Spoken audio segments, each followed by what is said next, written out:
It had been a long day for Evelyn Carter. The world around her moved at its usual pace, indifferent to the grief that weighed heavily on her shoulders. Just weeks ago, she had buried her husband, the love of her life, the man who had stood by her for over 3 decades. Life without him felt hollow, a never-ending cycle of loneliness and uncertainty. The worst part? The financial strain.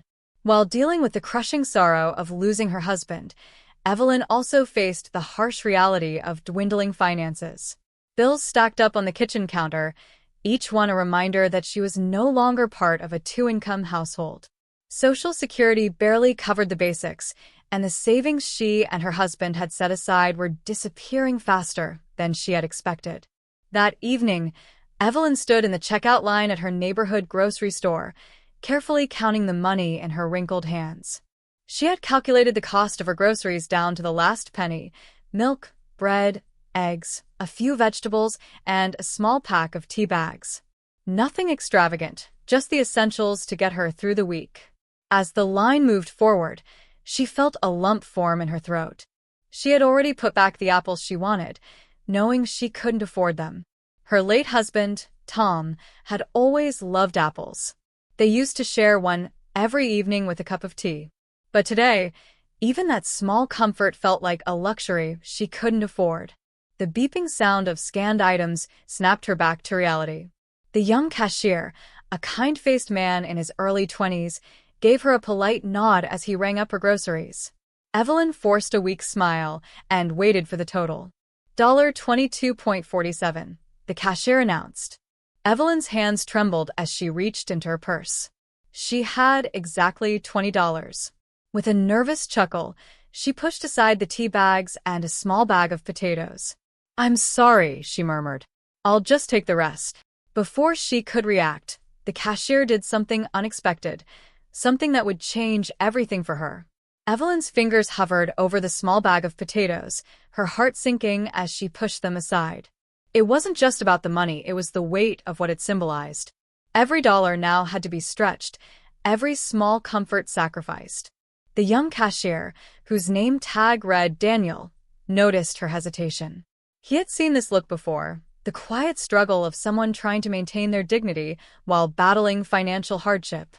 His mother had worn the same expression many years ago when she was a single parent, working 2 jobs just to put food on the table. Before Evelyn could say anything else, Daniel reached under the counter and swiped his own card through the register. "It's taken care of," he said casually, as if it were no big deal. Evelyn blinked in confusion. "I know.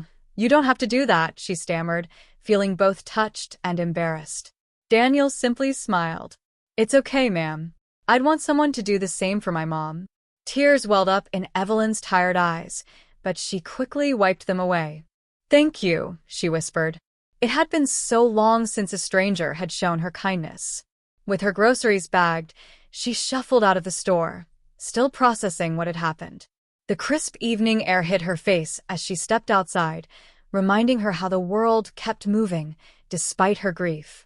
As she made her way home, her thoughts drifted back to Tom. If he were still alive, he would have laughed and called it one of those little miracles. He always believed in the kindness of strangers, even when Evelyn had been more skeptical. Back in her tiny apartment, she placed the groceries on the counter and carefully unpacked them. The small pack of tea bags caught her eye, and she smiled wistfully. With a deep breath, she filled the kettle with water and set it on the stove.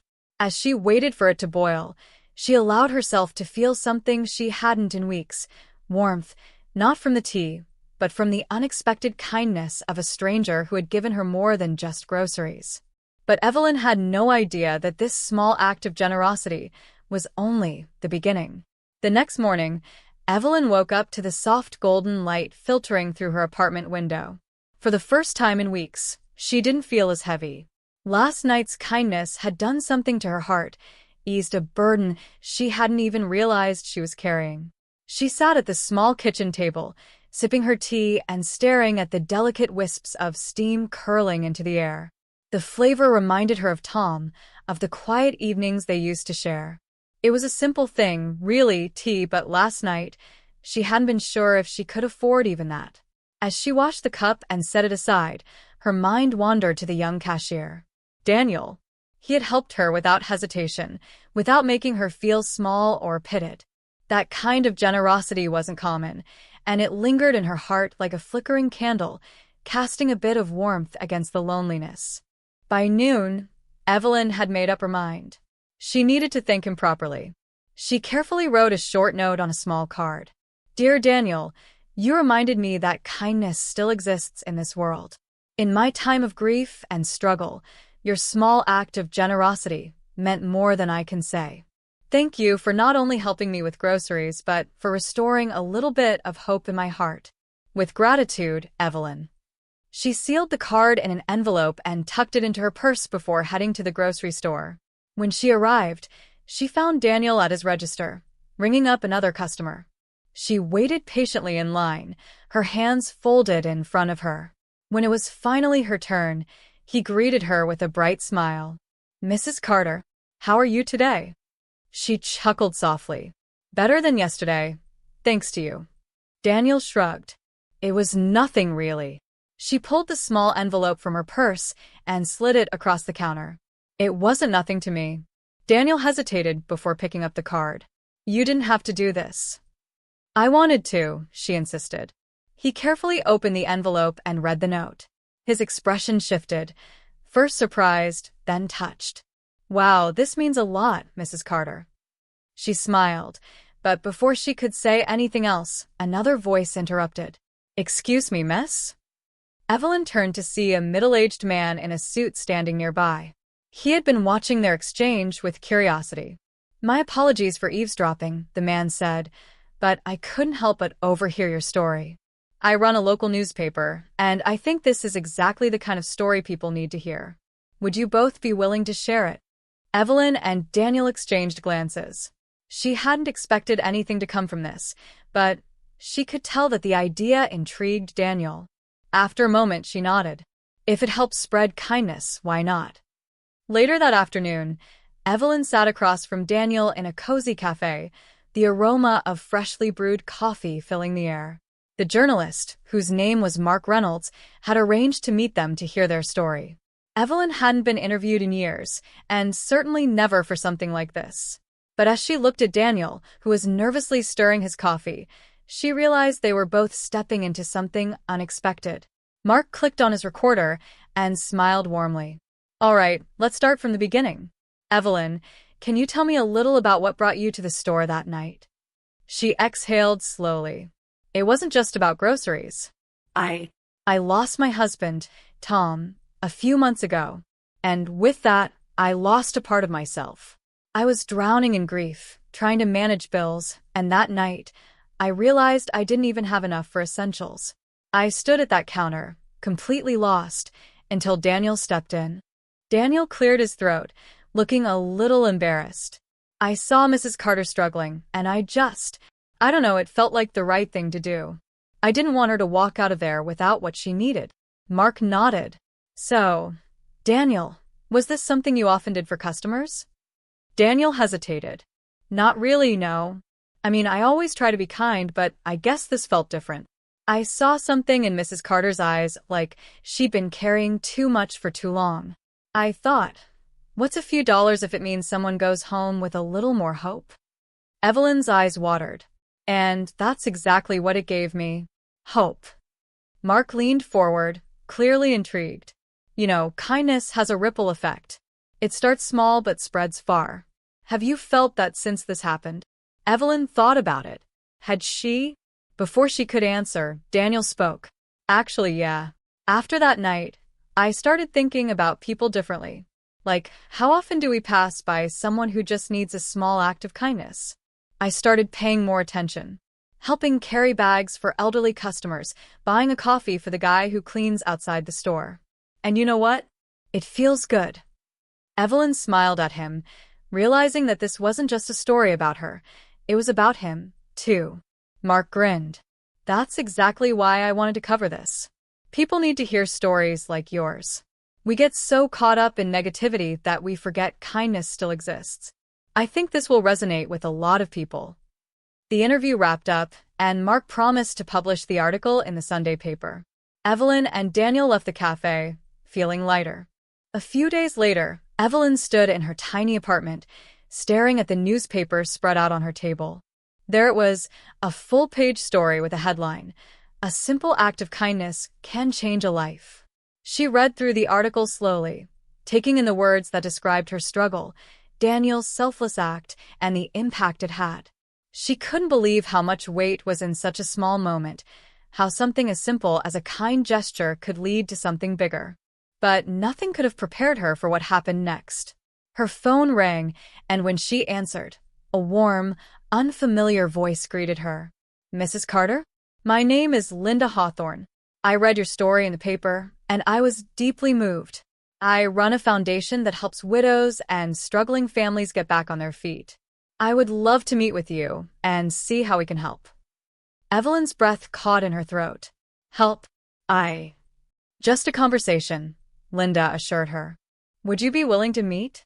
Evelyn glanced around her apartment, at the bills stacked neatly on the counter, at the empty chair where Tom used to sit.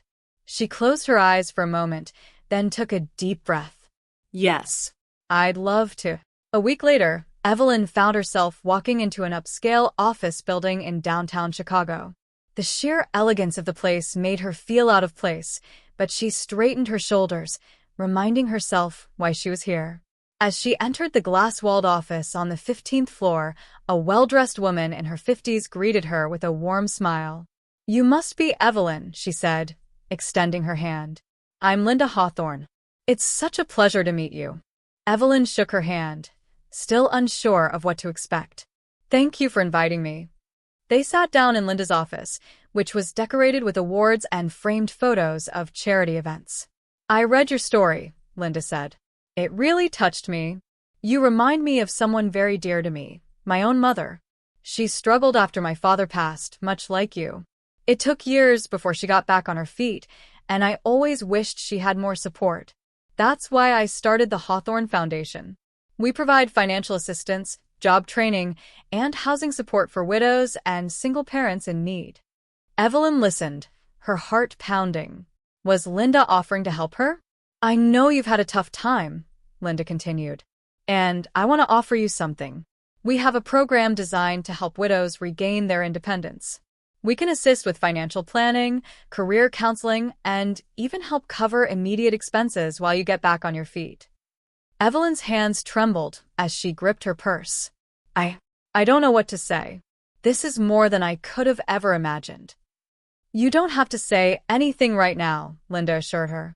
"Just think about it. We also have a part-time position available at our community outreach center. If you're interested, we'd love to have you." Evelyn's eyes welled up. For the first time in months, she felt something she thought she had lost forever, hope. She took a deep breath. "I'd love to be part of this. And thank you. Truly." Linda smiled. "You're not alone, Evelyn. You never were." That evening, Evelyn sat in her tiny apartment, staring at the job offer in front of her. She hadn't worked since Tom fell ill, and she wasn't sure if she could step into a new role. But deep inside, she knew this was her chance to reclaim her life. With a deep breath, she picked up her phone and dialed Linda's number. "I'll take the job," she said. Linda's voice was warm with encouragement. "You won't regret it, Evelyn. This is just the beginning." The following week, Evelyn arrived at the Community Outreach Center. The moment she stepped inside, she was surrounded by warmth, volunteers organizing donations, families receiving support, and a sense of community she hadn't felt in a long time. Her first task was simple, helping organize food drives and assisting those in need. But as the days passed, something incredible happened. She began talking to the women who came in, widows, single mothers, people who had lost everything. She listened to their stories. And for the first time in a long time, she realized she wasn't the only one who had suffered loss. One afternoon, as she was packing a food box, a woman named Maria approached her. "Evelyn, I just wanted to say thank you," she said softly. "The way you listen, the way you care, it means so much. You've helped me more than you know." Evelyn blinked away tears. She had spent so much time believing she was alone in her grief, but now, she was making a difference. By the end of the month, she no longer felt like a lost widow. She was part of something bigger. Her life wasn't just about survival anymore, it was about purpose. Months passed, and Evelyn's life began to change in ways she never expected. She had gone from struggling to afford a meal to finding a steady job, a purpose, and a support system that reminded her she wasn't alone. Her job at the Community Outreach Center became more than just work, it became a calling. She poured her heart into helping others, sharing her experiences, and guiding those who faced the same hardships she once did. One afternoon, while organizing donation packages, Linda approached her with a warm smile. "Evelyn, I have something for you," she said, handing over an envelope. Evelyn hesitated before opening it. Inside was an official letter from the Hawthorne Foundation. She read the words slowly, her eyes widening. "Dear Evelyn, due to your dedication and compassion, we are offering you a full-time position as our Community Engagement Coordinator. This role comes with an increased salary, benefits, and an opportunity to help shape the future of our outreach programs." Evelyn gasped, looking up at Linda in disbelief. I don't know what to say." "You've earned this," Linda said warmly. "You've changed lives here, Evelyn, including mine." Tears welled in Evelyn's eyes. She thought back to the day she had walked into the grocery store, completely lost, unsure if she could make it another day. And now, here she was, not just surviving, but thriving. That evening, Evelyn visited Tom's grave for the first time in months. She sat on the grass, holding a single white rose. "I miss you," she whispered. "But I think I've finally found my way again." The wind rustled the leaves, and for the first time, she didn't feel the unbearable weight of grief pressing on her chest. She felt peace. She thought of the kind cashier, the simple act of kindness that had set everything in motion. That moment had changed everything. She wiped away her tears and smiled. "Thank you, Tom. And thank you to the people who reminded me that kindness still exists." As she stood up, she felt lighter than she had in years. Because she knew now, no matter how dark things got, there would always be light waiting on the other side.